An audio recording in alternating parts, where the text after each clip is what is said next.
So I wanted to share a profound message. There's been many of them from Spirit this week, but as I watched this woman run by me this morning as I was walking the dogs, I thought, okay, this is a big one, right? So I looked up and this woman was about 40, probably 70 pounds at most. She literally looked like a running skeleton. And it like struck my heart, right? And I tuned in, which I don't always do, but I did because I was so struck by it, you know?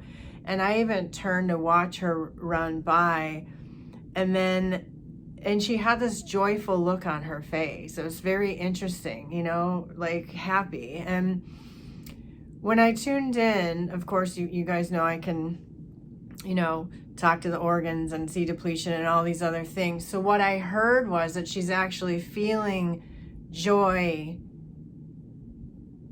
but trying to run away from her emotional pain is actually, you know, meeting her pain with pain is soothing to her.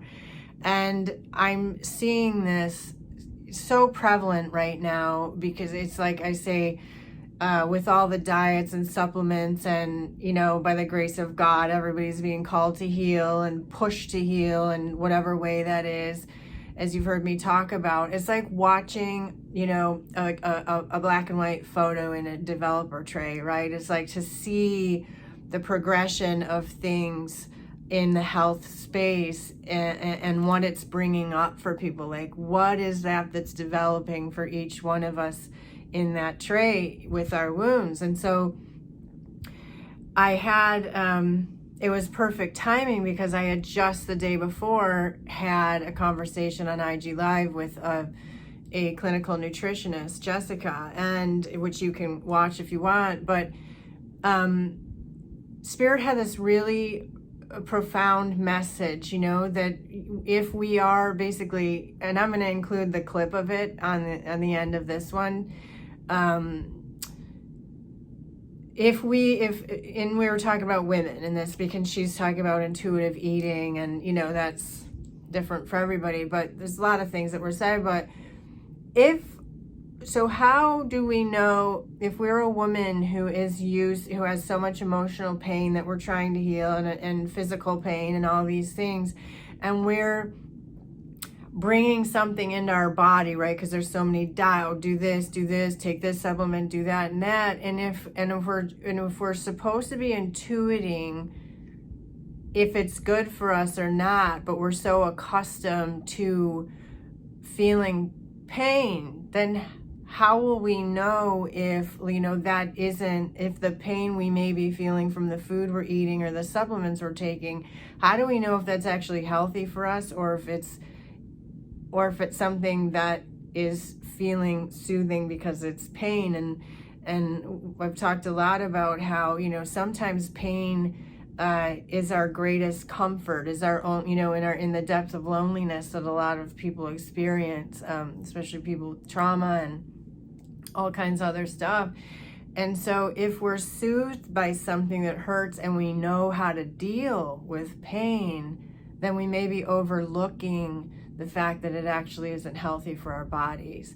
So anyway, I wanted to share that and just ask that everybody, not just women, but especially women are really, men are too, but women are really taking on some heavy hitting stuff right now, you know, and I'm out here rooting, and I'm, you know, we're all going through it together, and we've all got our own healing to do. So just anyway, take a listen to the clip and try to really tailor make what's best for you, not what somebody else is telling you is best for you. Only you can feel and speak with your body and communicate with your body, and that's really what we're being called to do. This is a whole new time. You know, what used to be, as you've heard me say, doesn't work anymore. We are being really called to come within, come inside, and start asking, taking control of our bodies, you know, having our souls inhabit and really ask our bodies, what is it that we need in order to heal, right? Food is one of those things. Compassion, is a huge thing. Compassion for your pain, first and foremost. Doesn't mean you wallow in it. It's exactly what we don't want to do anymore, is like keep feeding the pain and pull pain and things that are painful into our, down into our little cave so we can wallow in it. We actually want to start making our way out of it by loving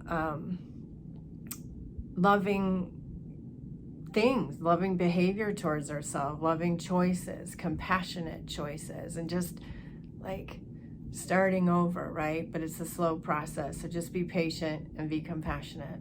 Thank you. If a woman, for instance, they're still in their emotional wounds, they're abused, they're used to, like, their pain is their blanket, is all they know, and they're working to heal that.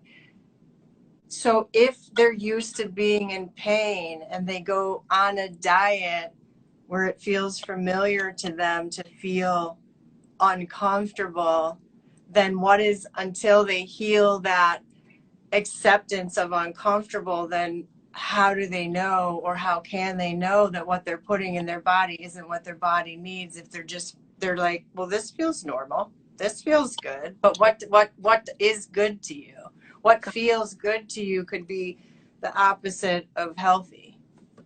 Yeah, Bobbi, that's an incredible point you're bringing up, because I think that you just said like the elephant in the room of all America and kind of our relationships, a lot of women's relationships with food, which is why I feel like there's a limitation with intuitive eating, because I feel like intuitive eating is like the new paleo. So there's that. That's what I'm spirit has me go like this. It's always morphing, isn't it? It's Right. like, stand still. Yeah. You know?